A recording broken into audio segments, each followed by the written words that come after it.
खुलुमबाय बे समाव बडलेण्ड इंखं टेलिभिजननि स्टुडिअ आं मिथिका नार्जारी दिनैनि गाहाय रादाबफ्राव दङ। बोसोरनि जोबथा सानाव आलफा आरो मिरु सरकारा गोजोन गोरोबथा खालामगोन। काजिरङायाव गुफुर मैया दावबायारिफोरनि गोसोखौ बोदों। सारिदुवाराव दायनि सन्देहजों मोनसे नखरखौ गामिनिफ्राय होखारदों। पुलिसनि उदखारखौ सहायनो हायैयाव सासे लाइमोना गावखौनो फोथैनानै लादों।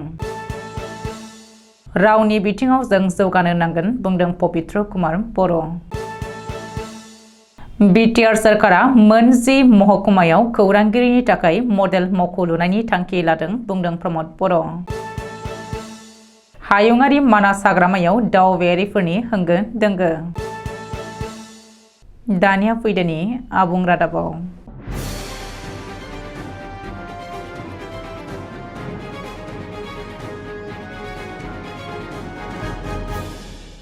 सोलिफु बोसोरनि जोबथा सानखालिनो मिरु सरकार आरो भारत सरकारनि गेजेराव गोजोन गोरोबथा खालामगोन।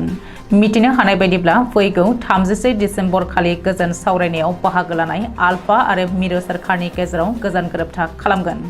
मिरुनि नखर मन्त्रि अमित शाह आरो आसामनि गिबि मन्त्रि डक्टर हिमन्त बिश्व शर्मानि बाहागो लानायाव बे गोजोन गोरोबथायाव सागान होगोन। बे हाबाफारियाव मिरु नखर मन्त्रालयनि गोजौ थाखोनि अफिसारफोर, आसाम सरकारनि चिफ सेक्रेटारिजों लोगोसे नखर बिफाननि अफिसारफोरा बाहागो लागोन। बेनि थाखाय आलफानि दैदेनगिरिफोरनि मोनसे हानजाया गोदान दिल्ली फारसे रवाना होबाय। सुलुङाव फोरमायथिनाय बायदिब्ला बे गोरोबथायाव बाहागो लागोन आलफानिफ्राय आफादगिरि अरबिन्द राजगुआ, गाहाय नेहाथारि अनुप सेठिया, राङारि नेहाथारि चित्रबन हाजरिका, बायजोआरि नेहाथारि Shashadhar Choudhury, deputy commander in chief Raju Baruah, फोसावदिं नेहाथारि मिथिंगा दैमारी, हारिमु नेहाथारि प्रणति डेका आरो आफादनि गोबांसा दैदेनगिरिया। मख'नो गोनांदि आलफाया थांनाय 2011 मायथाइनिफ्रायनो भारत सरकारजों गोजोन सावरायनायाव बाहागो लादों। बांलादेश सरकारा आफादगिरि अरबिन्द राजगुआखौ भारत सरकारनि आखायाव गथायनानै होनायनि उननिफ्रायनो आलफाया सरकारजों गोजोन सावरायबोदों। काजिरङा नेशनेल पार्कआव मासे गुफुर मैया देशी बेदेशी दावबायारिफोरनि गोसोखौ बोदों। काजिरङायाव फिन मासे गुफुर मै नुनो मोन्दों। मुगानि गेजेराव कफार बायदि गुफुर मासे मैया सरासनस्रा दावबायारिफोरखौ मुजिहोदों। रिपर्ट बायदिब्ला मुगा गाबनि हक डियार एबा बोरमा मैनि फालोनि गेजेराव थानाय गुफुर मैया बोरोनाव जेबो फारागथि गैया। बेयो हक डियार जोलैनिनो फिसा। बबेखानि बेयो माबेबा बेमारनि थाखायबो जानाय नङा। माब्लाबा मानसिनि गेजेरावबो बेबायदि गाबखौ नुनो मोनो। काजिरङा नेशनेल पार्कआव गासै 4 गुफुर मै दङ। बेनिनो कोहरा रेन्जआव 2, बागारी आरो बुरा फाहार रेन्जआव मासे गुफुर मै नुनो मोन्दों होननानै काजिरङा खुंथाया फोरमायदों। मैनि बे गुफुर गाबानो बेनि सुथुर जानो हागौ। मानोना मैनि गाबा मुगा जानायनि थाखाय गोथां गाबनि गेजेराव गोरोबनानै थानो हायो। नाथाय गुफुर जानायनि थाखाय बेखौ मोसा एबा लख्रायाबो गोरलैयै नुनो हागोन होननानैबो काजिरङा खुंथाया बुंदों। बर' समाजाव फिन खोमसि फोथायनाय। हानजासे खोमसि फोथायग्राफोरनि थाखाय मोनसे नखरा हानजायारि गाग्लोबनायाव सैनांदों। न' बां धोन सम्पति खोमानांदों। आसाम अरुणाचल सीमायाव थानाय सनितपुर जिल्लानि सारिदुवाराव जादों बे जाथाया। मिथिनो हानाय बायदिब्ला सारिदुवार ओनसोलनि सथाय नमाइल गामिनि थागिरि 60 बोसोर बैसोनि पिलराम बसुमतारी आरो बिनि बिसि सराय बसुमतारीखौ गामिनि रायजोफोरा दायनि सन्देह खालामनानै न' बां सिफायना न'नि बारिनि दंफां लाइफां दानफायनानै थेर बेथेर खालामो आरो गामिनिफ्राय एरख'नानै होखारहरो। पिलराम बसुमतारी आरो सराय बसुमतारी मोना थांनाय 5 बोसोर सिगाङाव हा बायनानै आरो हाजिरा खामला मावनानै सथाय नमाइल गामियाव गोजोरै रायजो जानो लादोंमोन। मिथिनो हानाय बायदिब्ला बशिष्ठ बसुमतारी मुंनि सासे सुबुङा समबारखालि फुङाव पिलराम बसुमतारी आरो बिनि बिसि सराय बसुमतारीखौ गावसोरखौनो दायनि होनानै राजि जानो आरो सिमान लानो थाखाय नारसिनदोंमोन। बेनि उनावनो गामिनि रायजोफ्रा बैसोगोरा बिसि फिसायनि न' बांखौ थेर बेथेर खालामनानै गामिनिफ्राय होखारहरो। ओरैहाय दायनि सन्देहआव गामिनिफ्राय होखारहरजानाय दुखुथिया बोराय बुरैया सारिदुवार पुलिस थानायाव एजाहार होयो। बबेखानि बे समाव बै सानै दुखुथिया बोराय बुरैया पिलरामनि बिनानावनि न'आव आश्रय लानानै दं होननानैबो मिथिनो हादों। पुलिसखौ जों बयबो सरासनस्रा रायजो राजानि रैखागिरि होननानै मिथियो। सरकाराबो पुलिस बिफानखौ रायजो राजाजों नोरोम आखु बाहायनो आरो रायजोफोरनि गेजेराव फोथायनाय लाबोहोनो खावलायदों। नाथाय बेनि उनावबो पुलिसनि उदखारखौ सहायनो हायैयाव सासे लाइमोना गावखौनो फोथैनानै लानाय जाथाया सोराङाव फैदों।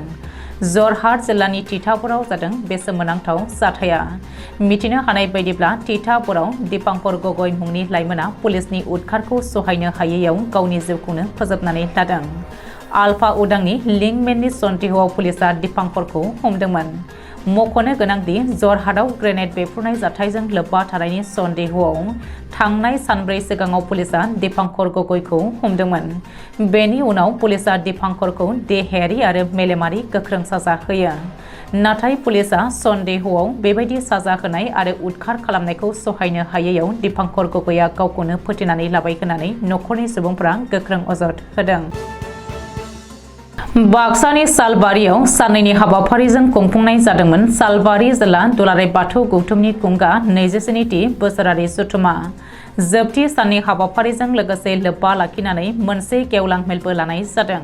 बे गेवलां मेलाव बाथौ धोरोमारि गुबुन गुबुन बिथिंनि सायाव गोनांथार सावरायनायखौबो नुनो मोननाय जादों। बे मेलाव गाहाय आलासि महरै बाहागो लादोंमोन दुलाराय बाथौ गौथुमनि नेहाथारि गुनेश्वर स्वर्गियारिजों लोगोसे 30 नं गरेश्वर बियाबनि एमएलए पबित्र कुमार बर'आ।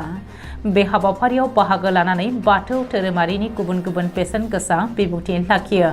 खौरांनि गेजेरजों बिबुंथि लाखियोदि जोंनि बर' माहारिनि बाथौ फोरबोनि थाखाय गोबां मावनो गोनां दङ। जोंनि रावनि बिथिङावबो जौगानो नांगोन। गासै बर'फोरनि जिबायदि हारिमु थानांगौ बेफोर थायोब्ला जों बुहुम दरबाराव गनायजागोन। आथिखालनि जुगा कलि जुग। बे समाव मानसिफोरा गोबां आबेग गोनां जायो। जायखिजाया आसा गैयाजासे हरखाब खामानिफोरखौ मावो। बेफोरनिफ्राय उदां जानो नांगौब्ला जों धोरोमनि सायाव गोनांथारै गोहोम खोख्लैनांगोन। धोरोम गैयालासे कलि जुगाव जाफुंसारा। दिनैनि बे हाबाफारियाव एमएलए पबित्र कुमार बर'जों लोगोसे सालबारि बियाबनि इउपिपिएल दोलोनि टिसिएलसिसिनि मासिगिरि बिन'द मुसाहारियाबो बाहागो लानानै मेलखौ मेहेरगोनां खालामनायखौ नुनो मोननाय जादों। बाक्सा प्रेस क्लाबनि 2 बोसोरारि बोसोरसालिया जथुमाया दिनै थुंगेबाय। साननैनि हाबाफारिजों बरमायाव बायदि मेहेर गोनां हाबाफारिनि गेजेरजों खुंफुंजानाय बे जथुमानि गेवलां मेलाव बिटिआर सरकारनि गाहाय मावफुं सोद्रोमा प्रमद बर'आ गाहाय आलासि महरै बाहागो लायो। बे गेवलां मेलाव बाहागो लानानै खौरां बिजोंनि सिगाङाव फोरमायनानै बुङोदि बाक्सा ओनसोला सिगां गोग्लैसोनाय ओनसोलमोन, जेराव दिनै लाइमोन खौरांगिरिफोरनि हर सान बानाय मेंनाय गैयाजासे खामानि मावबाय थानायनि थाखाय बे ओनसोला सोलायनाय फैदों। बे हाबाफारियावनो बाहागो लानानै बिथाङा बिटिआर ओनसोलनि गंसे साब डिभिजनाव खौरांगिरिफोरनि थाखाय मोनफ्रोमबो गोजौ थाखोनि मडेल मावख' लुनानै होनायनि बाथ्राखौबो फोरमायो।